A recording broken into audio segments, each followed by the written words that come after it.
Hi guys, welcome to cassette player podcast. இன்றைக்கி நம்ம Santiago காமிகானில் Marvel நாலேஜில் என்னென்ன அனௌன்ஸ் பண்ணாங்கன்ற அனௌன்ஸ்மெண்ட் பற்றி தான் பார்க்க போகிறோம். வாங்க வீடியோக்குள்ளே போகலாம். இன்றைக்கி என்ன மிகப்பெரிய அப்டேட்னா, ஆர்டிஜே திரும்பவும் எம்சியூக்குள்ளே வந்துட்டார். டெட்பூல் தான் மார்வல் ஜீசஸ்னு சொல்லிட்டு இருந்தார், ஆனால் இப்போது ரியல் ஜீசஸ் உள்ளே வந்துட்டார். இதுக்கப்புறம் மார்வலில் என்ன பண்ண போகிறாங்கன்றதை பற்றி பார்க்கலாம். அதுக்கு முன்னாடி நம்ம ஆர்டராக என்னென்ன மூவியை பற்றி அவங்க அனௌன்ஸ்மெண்ட் கொடுத்தாங்களோ அந்த ஆர்டரில் போகலாம். ஆர்டிஜே அப்டேட்டை பற்றி லாஸ்ட்டில் பேசலாம். ஸோ ஃபஸ்ட் அனௌன்ஸ்மெண்ட்டாக கேப்டன் அமெரிக்கா பிரேவ் நியூ வேர்ல்டோட கேஸ்ட்டை கூப்பிட்டு காமிச்சாங்க. ஸோ ஆந்தனி மேக்கி இந்த படத்தில் சோல்ஜர் செரம் கிடைக்கிறதுக்கும் வாய்ப்பு இருக்குது அப்படின்ற மாதிரி ஒரு ரூமரும் இருக்குது. படம் ஸ்டார்டிங்கில் வந்து சாம்க்கு வந்து சூப்பர் சோல்ஜர் செரம் இருக்காது, பட் எண்டிங்கில் அந்த பவர் கிடச்சதா இல்லையான்ற மாதிரி இருக்கும்னு நினைக்கிறேன். இல்லை, ரெண்டாவது மூவியாக Fantastic Four cast and crew members தான் வந்தாங்க. இதில் பார்த்தீங்கன்னா ஃபேண்டாஸ்டிக் ஃபோர் ஃபர்ஸ்ட் ஸ்டெப்புன்றது தான் இந்த படத்தோட அஃபிஷியல் டைட்டில் அனௌன்ஸ் பண்ணியிருக்காங்க.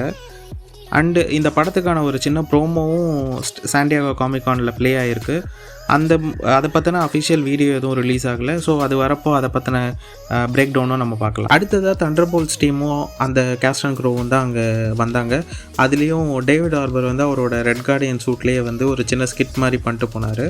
அதுக்கு அடுத்து தான் பெரிய அப்டேட். அந்த அடுத்த அப்டேட் என்னென்னா, ரூசோ பிரதர்ஸ் தான் வந்து சீக்ரெட் வார்ஸோட டைரக்டர்ஸுன்றதை அஃபிஷியலாக அனௌன்ஸ் பண்ணிட்டாங்க.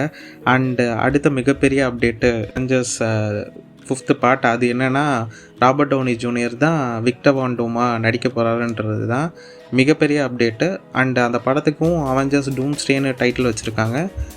அண்ட் அந்த படம் வந்து எப்படி இருக்க போகுது, விக்டர் வான் டூமா ஆர்டிஜே வரப்போகிறாரு, ஆப்வியஸாக இன்னொரு யூனிவர்ஸ்லேருந்து வரப்போகிற விக்டர் வான் டூமா காட்ட போகிறாங்களா, இல்லைனா இன்னொரு யூனிவர்ஸ்லேருந்து வர அயன்மேன் வந்து விக்டர் வான் டூமா மாறி இருக்கிற மாதிரி காட்ட போகிறாங்கன்றது ஃப்யூச்சரில் தான் நம்மளுக்கு தெரியும்.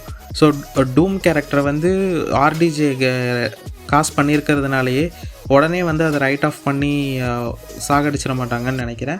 மோஸ்ட்லி ஃப்யூச்சர் ப்ராஜெக்ட்ஸ் நிறையா படத்தில் வந்து இன்க்ளூட் பண்ணுவாங்க. And Fantastic Four and Thunderbolts டீமும் வந்து இந்த சீக்ரெட் வார்ஸில் இருக்க போகிறதாகவும், சீக்ரெட் வார்ஸ் அண்ட் டூம்ஸ்டே 2 மூவிலையும் இருக்க போகிறதாகவும் அனௌன்ஸ் பண்ணியிருக்காங்க. காமிகான் அனௌன்ஸ்மெண்ட் கேட்டு எத்தனை பேர் எக்ஸைட்டடாக இருக்கீங்க? அண்ட் விக்டர் வான் டூமா ஆர்டிஜேவோட கேஸ்டிங் பற்றி எவ்வளோ எக்ஸைட்டடாக இருக்கீங்கன்றதை கமெண்ட் பண்ணுங்கள். வீடியோ பிடிச்சிருந்தா லைக் பண்ணுங்கள், ஷேர் பண்ணுங்கள்.